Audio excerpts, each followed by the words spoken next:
Messieurs, dames, bonjour. Bienvenue sur la chaîne de Gélé Moto More. Aujourd'hui, on va voir la V7 11 Plus, le haut de gamme, haut de gamme de chez V7. 60 volts, 42 ampères. Donc c'est la version la plus haute en fait. Il existe deux versions, je vais vous mettre ici le détail des deux versions avec d'entrée de jeu les prix des deux. Bon, ouvrons.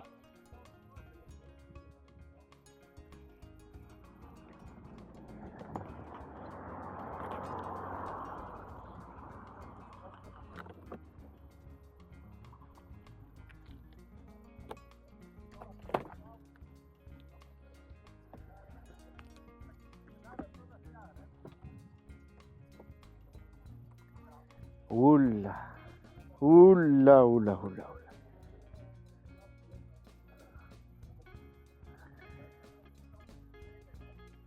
Et voilà. On va commencer par les chargeurs. Donc un chargeur de 67 volts, à 2 ampères. Il y en a deux comme ça qui sont livrés avec les embouts de connexion un peu à la XLR. Hein. Voilà. 1 et 2. Messieurs, Emmanuel, qui reprend plus ou moins tous les types de V7, 8, 8+, 9, 9+, ainsi de suite, qui est en anglais. Oui, qui est en anglais. Les deux câbles d'alimentation pour le chargeur et la boîte à outils signée V7. Qu'est-ce qu'on a dans la boîte à outils? Multiples de clés Allen, un embout de valve, un rallonge de valve plutôt pour gonfler les pneus et une clé Allen de plus grande taille. Là, et il y a un catadioptre qui se balade, dont je ne sais pas pour l'instant où est-ce qu'il va aller. Côté-ci,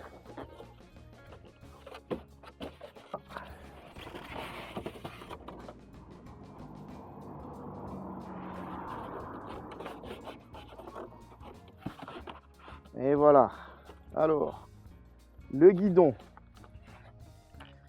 Le guidon, lui, il est entièrement démonté. Voilà. Ah. Chose promis, chose due. Quand vous commanderez, allez, si vous commanderez via le lien que je vais mettre en dessous, donc ça vient de chez V7 Store en Chine, à savoir que eux garantissent la livraison de ces trottes jusqu'à chez vous sans taxe. Ils s'occupent de tout.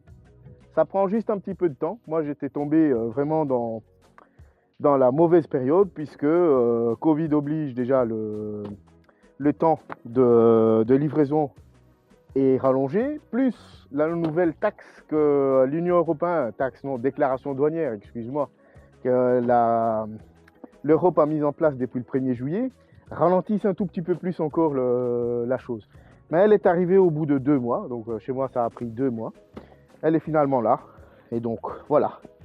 Vous pouvez également demander au vendeur qui est entre nous, qui communique très très bien, parce que le gars il réagit du tac au tac.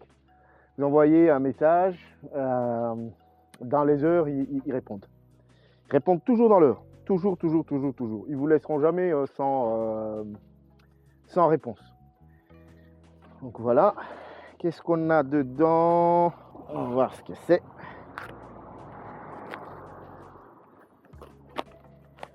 On va voir ce que c'est.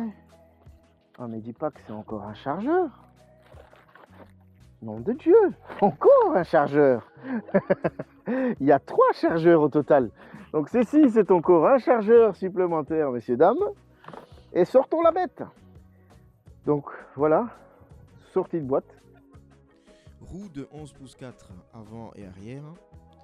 2 fois 1500 watts de moteur. Le disque de 140, accompagné de freins neutres, en hydraulique bien sûr, parce qu'il faudra quelque chose d'un peu plus costaud pour arrêter cette bête. C'est joli pare-boue avant et arrière qui sont déjà livrés avec. Il faut dire que le béquille également est super robuste, donc ça respire vraiment la qualité. À l'arrière, vous avez les 2 amortisseurs hydrauliques. Et à l'avant, la fourche inversée, qui fait la beauté et la spécificité, je vais y arriver, de cette trotte. Donc je vous mets vite fait un accéléré, le montage que j'ai fait, donc avec 2 câbles à brancher, le câble du klaxon, puisqu'il en est déjà équipé d'origine, et également le câble du LED, de la lampe LED à l'avant. C'est un énorme globe qui est à l'avant de la trotte. Deuxième vérification que j'ai faite, c'est d'enlever le deck pour voir quel genre de batterie j'avais reçu exactement, parce qu'il y a 3 sortes de batteries, donc à savoir Samsung, qui sera modélisé par le S à la fin du voltage, le LG, qui sera modélisé par L, bien sûr, à la fin du voltage, donc 60L ou 60V. Donc moi ici j'ai le 60S, donc j'ai bien le Samsung 60 volts 42 ampères heure. Et il y a également pour la version 31.5 une batterie chinoise no name qui est dedans. Et une des choses qui m'a vraiment bluffé sur cette trotte, c'est tout s'emboîte parfaitement, ça se voit, ça respire la qualité en fait. Ils ont vraiment travaillé sur l'étanchéité pour étanchéifier la trotte. Faisons vite fait le tour du guidon. Donc vous avez les clignotants, droite et gauche. Le bouton pour mettre un dual ou single motor et le turbo. Et également l'afficheur qui ressemble fort à ceux de Dualtron, sauf qu'ici on en a un qui est en couleur.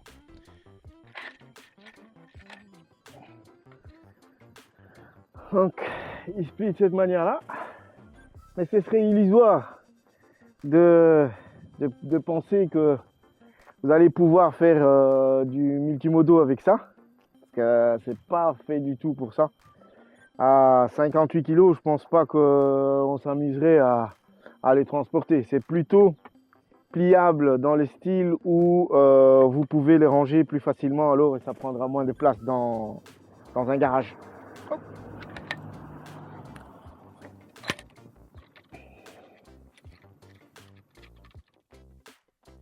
Et voilà, tout est installé. Maintenant, bon, on va faire notre premier tour de roue. Donc vous allez voir qu'au niveau rayon de braquage, c'est pas le meilleur, on va dire. Le Dualtron, le Thunder, je vais prendre souvent référence à lui parce que c'est le seul que moi je connais vraiment. Il a plus de rayons de braquage, mais ça c'est dû aux fourches inversées qui plongent jusqu'aux roues, okay, donc voilà, qui fait que ça limite le rayon de braquage. Premier tour de roue, sensation super, franchement. Hauteur du guidon est parfaite, pour moi en tout cas. Donc j'ai fait un bon petit test, de vitesse et voir également comment il se comporte. C'est comme avoir un Samsung et un iPhone en fait. On peut pas dire l'un ou l'autre si je compare à mon Thunder, et que c'est une question de pur feeling en fait. Donc premier essai de vitesse de pointe. Poids du conducteur 94,5 kg, donc 94,5 kg. Vent très très calme et une légère pente comme vous le voyez sur la vidéo ici à gauche. Donc une fois que je me suis lancé, je suis arrivé très très vite en fait à 70, 75 plus ou moins. Ces jours-là, batterie qui n'était pas à 100%, donc je ne sais pas si c'est dû aux batteries ou si c'est mon poids. Parce qu'ils annoncent un poids de 60 kg pour le poids du conducteur quand ils ont effectué le test où cette trotte montait jusqu'à 100. Donc pour les questions qui subsistent en fait, ça sera pour la deuxième partie du vidéo, du style est-ce que c'est la batterie qui fait que j'ai pas atteint la vitesse qu'ils ont annoncé, ou est-ce que c'est mon poids? Parce qu'ils ont effectué le test ici, d'après leur site, c'est un poids du conducteur 60 kg, vent plat, terrain plat pardon, et vent calme. Donc on verra bien, je vais aller charger la batterie, puis faire tous ces tests-là pour la deuxième partie du vidéo qui sortira, je dirais, bientôt. Donc on va faire vite fait aussi le tour de l'avant, ce qu'on n'a pas encore fait, cette globe pour la phare LED. Nous arrivons à la partie éclairage et visibilité. Cet immense LED à l'avant, il contribue largement au niveau luminosité. Et également visibilité, puisque c'est lui ou celle qui dit qu'il ne vous a pas vu venir. Alors là, c'est qu'il y a un souci. Je parle bien en basse luminosité, hein, puisque au loin, c'est quasiment comme une moto, le bruit en moins. Et c'est vraiment nécessaire, hein, parce que par chez moi, vers ici, il y a beaucoup de zones où l'éclairage public font défaut, on va dire. Soit ils les éteignent ou il n'y en a carrément pas, parce qu'il y a pas mal de champs qui sont autour. Et voilà, j'ai besoin de voir au loin et d'être vu au loin également.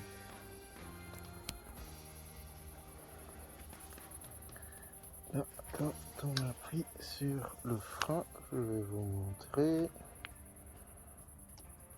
Ah, le frein clignotant.